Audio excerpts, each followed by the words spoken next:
You know about Manipur? Manipur is still not settled. Burning. Women nakedly were paraded. Hundreds died. Thousands of houses were touched. And we requested, we solicited the Home Minister to come and make a statement. What is going on there? What are the steps taken? Not even one day he came. We were labeled that we are mischievous, we are unruly, we are undemocratic, we are not allowing the Parliament to function. The Prime Minister will come and give a statement. The chairman himself from the chair will give some statement. Everything will be recorded. Our lung power will be totally lost. Who profess now? Mr. Edappadi Palaniswamy, the General Secretary of ADMK, says that we are for Muslims. Come on to our stage. We have concrete evidence. We are not just speaking without any evidence, without any proof. Activists, social activists, minority community people, thousands are languishing in prisons under the UAPA Act. It has been passed, it is implemented, but the nation is suffering. Many are not aware. Who else will take it to the people than you, the elite legal community, who are well aware of it. Either by part or by any political party, DMK is the right fortress for these people and the nation of this.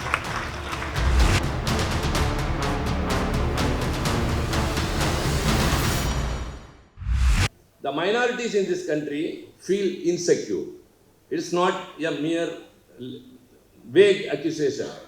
We have concrete many things like that. As he said about CAA, Triple Talaq, UAPA, and many other things. The Parliament, after the lunch hour, every day we meet at 2 o'clock.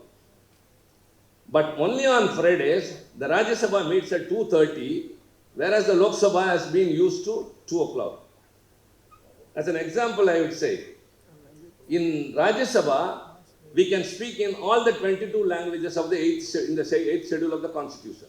That would be translated into English. But in Lok Sabha, only 18 languages can be spoken, 4 are not in the list. Such is the difference. Like that, on Fridays, we meet at 2:30 after the lunch. Why? It is since 1952, when the Parliament came into existence, that the Muslims who have to go to the mosque on Fridays, which is one of their commitments, the Parliament decided to sit at 2:30. Maybe it is a convention that is going on. All of a sudden, the chairman one day in a bulletin just announced and also pronounced in the House, hereafter Rajya Sabha will also sit at 2 o'clock. We all stood up. No, not we all, only the DMK. Led by me, all our colleagues stood up and said, why sir, all of unnecessary? Are you not offending the sentiments of the Muslims? He said very clearly, kindly note, he said, we cannot be favorable to one community in this country. Whatever is being followed in Lok Sabha will be in Rajya Sabha also. And as you say, if they want to go to the mosque, let them go and come late. For them, we cannot follow this time schedule. So this is their attitude. Federalism is crumbling. Secularism is fading. See later about the fiscal relationship between the state and the union. It is not equitable and proportionate and transparent. Professor Jairanjan may address a gathering in the future days about that, because he is an expert in that. We can also, but he is an expert in that. So federalism in what manner? And Doramurgan explained very clearly how we are being deprived of our taxes. Because of the GST regime, all our revenue losses are not compensated. Kindly note, 20,000 crore rupees Tamil Nadu has lost only because of GST. We are not compensated. As we have now told and repeatedly, everyone is aware of that. If we pay 1 rupee to the union government, we get back 29 paise. Whereas UP, if it gives 1 rupee, it gets back 2.75. Why this discrimination? Why this sort of stepmotherly attitude? This is what we are asking. Let it be uniform. One state cannot be deprived of its necessary and its genuine due. So as far as federalism is concerned, the governor stands on the way. Both the governments, the state governments and the union government, can work on their own sphere. We have always differentiated between self-rule and share rule.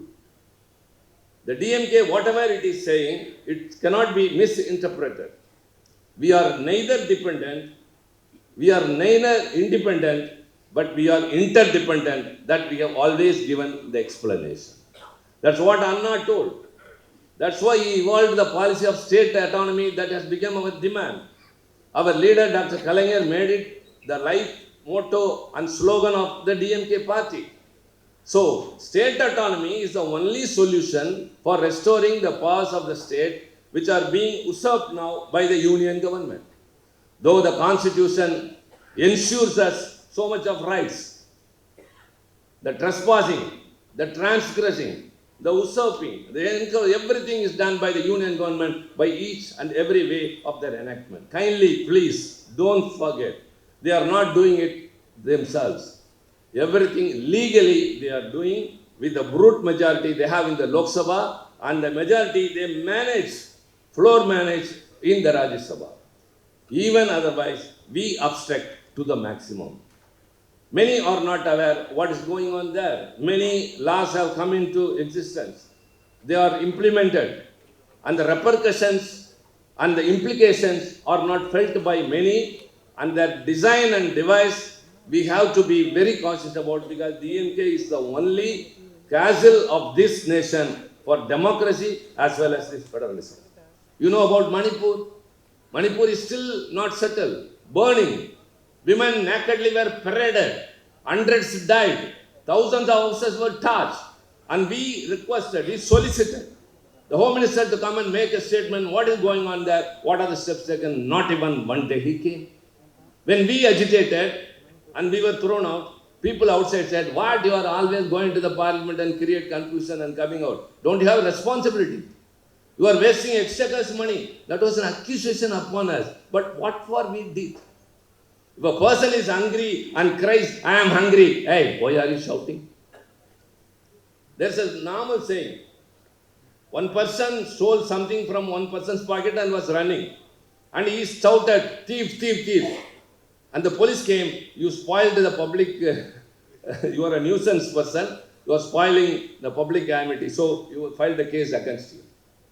Because he raised voice, how a case was filed against him, we were agitating against something that has gone wrong, which the Prime Minister, the Home Minister refused in the House. We were labelled that we are mischievous, we are unruly, we are undemocratic, we are not allowing the Parliament to function. The Prime Minister will come and give a statement.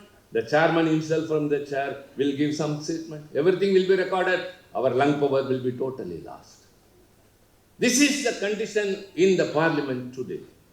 Even when the Parliament is in sessions, the ministers or the government are not responsible. They don't turn up. Secularism is suffering. Only one thing I would say and conclude about the CAA, very specially today, the frame rules have been notified. The press were asking me outside where I stayed, and here also, sir, what is your view? What is our view? We have already expressed it. What is CAA? Some who were present in Anbaham, earlier when he convened a gathering, I explained a little. And those who are not there, many of you might have known, but I would like to say very clearly what exactly it is. CAA is Citizenship Amendment Act. I don't want to enumerate what is citizenship. You all know well. This amendment is actually, they chose very cleverly, cherry-picked three countries, neighboring countries. Pakistan, Bangladesh and Afghanistan. Right. And from these three countries, who are all religiously persecuted and coming to India, they will be given citizenship. Good. India is so passionate towards something, compassionate. To people who are suffering from another country and coming here, they are giving them citizenship. It should be appreciated. But to whom? Always there will be some criteria. Who are all eligible for this scheme? Who are all eligible? Like that. Who are all can be given citizenship? Like three countries, they said 5 religions. Hindus, Christians, Sikhs, Parsis and Buddhists. And there ends the story. What is missing here? Only people like us can sense it. The Muslims are missing. Why you should give up one major community who are in the country or who live majority in Pakistan or in Afghanistan and Bangladesh? When we spoke about that, when we agitated, they listen to it or they don't respond, it is only on record. So what could we do is, the way out for a member of parliament is to give amendments. Bharati rightly said that They too were my colleagues then. We were only 5 at that time. Now we are 10. I gave 3 amendments. You all lawyers know very well, one word will make a lot of difference. How Sanskrit is not necessary for medical course, like how Anna changed the name of our state, how he brought in bilingual. That's all great days which to be recollected. Like that, I gave 3 amendments. One, along with the 3 countries, Pakistan, Afghanistan and Bangladesh, include Sri Lanka. Next, second amendment, religiously persecuted, include ethnically persecuted. Religiously and ethnically persecuted. Number 3, along with the 5 religions, Hindus, Christians, Parsis, Sikhs and Buddhists, include Muslims. Just 3 words. One is Sri Lanka, another is ethnical, another is Muslims. But these 3 amendments make a lot of difference. So at last, when the bill was about to be passed, it was put to vote. The voice vote defeated my amendment, but we didn't settle. Remember, Bharati? What a sensational day that was. The house was full. Home Minister was there. Everyone was there because it's a very important bill to them. So when we resisted, they said, what do you want? We want division. We want how many people members are supporting us. That is the best evidence now available, what he told here. We, a political party, the DMK, having 5-member party, we secured 99 votes. Where from? All the opposition parties in the country. For 2 reasons they supported. One, the amendments, and second, it is the DMK that has brought that. And the government won with how many votes? 124. The difference is 25. And out of that 124, 13 are from our beloved brothers ADMK. Who profess now? Mr. Edappadi Palaniswamy, the General Secretary of ADMK, says that we are for Muslims. Come on. Come on to our stage. We have concrete evidence. We are not just speaking without any evidence, without any proof. Minus that 13 from 124, the government gets only 111. Had they supported us for Sri Lankan Tamils and Muslims, ours would have been 112. It has been accepted. The amendment would have been included. Muslims would have been there. Sri Lankan Tamils, 1.5 lakh Sri Lankan Tamils would have got citizenship. Who is the reason behind it? So as he rightly said, the persons who cannot be excused at any point of time, BJP's agenda is that we know very well we can fight it. But these people, they betrayed the Muslims, they let down the Sri Lankan Tamils, and now coming and say, we are for the Muslims because we have severed connections. When you are trying to find some political gains, which you will never get. So also the UAPA, the Unlawful Activities Prevention Act. Earlier, a person associated with a terrorist organization is a terrorist. But now any individual can be branded as a terrorist. How many of you know that? The government can come and take, not the police. The NIA will come and snatch a person, put behind the bars. Thousands are languishing in the prisons now. Activists, social activists, minority, community people, thousands are languishing in prisons under the UAPA Act. It has been passed, it is implemented, but the nation is suffering. Many are not aware. Who else will take it to the people than you, the elite legal community, who are well aware of it. So these are the things that are going on in the parliament by the government, and India is in a very bad shape. Barack Obama, when he took over power in USA, he said, I learned democracy from India. I learned how to be in politics, how to succeed from Mahatma Gandhi. The question now before is whether India, the largest democracy in this world, would remain or deviate from that path. Or dignity and respect will turn to some other side. It should not be. It's the right occasion. We have some time left. It's not everything has gone out of hands. The parliament election is ensuing. Just 2 months in our hands. Go, explain, convince the people, tell them every person matters if we want to live in a democratic country. If all the community people here should live in a very cordial manner, forgetting the religious differences. Anybody can have any fight, but we are all relations, we are all brothers. When India and Pakistan parted, Muhammad Ali Jinnah, who became the chief, who was the main reason for Pakistan, he said, I have carved a nation for Muslims. So all the Muslims in India come along with me.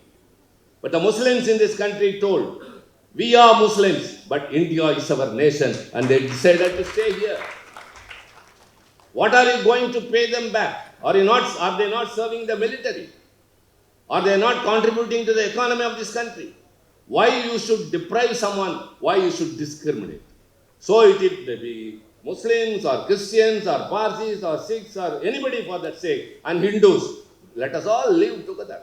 Unity in diversity. Let us speak different languages. Let us have different faiths. Let us wear different clothes. Let us eat whatever we want. But let us be Indians if you want to be brothers and sisters. That's what DMK proposes. That's what DMK insists. If anything happens otherwise or contrary, either by part or by any political party, DMK is the right fortress for these people and the nation of this. So we decided that we need a forum like this. We are addressing public gathering. Other than that, we want to speak to people who are well learned, who are well aware of, to have much more information. And it is high time that we have to uphold federalism and secularism. So kindly, please tell your colleagues, whenever you sit in the in the court, when other political parties sit there, or any other friends sit there who are not attached to political parties, kindly convince them. And if any ADMK comes and sits there, tell them, we know who you are. We know how you voted for NMC, National Medical Commission. You walked out bravely, like retreating in a war front. They walked out bravely instead of supporting. So also UAPA, so also CAA, you betrayed. Very sorry. Kindly, you cannot walk in Tamil Nadu saying that you are in favor of Muslims. So this is the ground reality and situation prevailing in our country. It's very, very essential for all of us to all stand up and work together. The war room will be handled by him and you people, and you will be in every corner of the state. Kindly please help India in other parts from Tamil Nadu. All the 40 seats should be ours. Minnambalam.com தமிழின் முதல் mobile பத்திரிகை.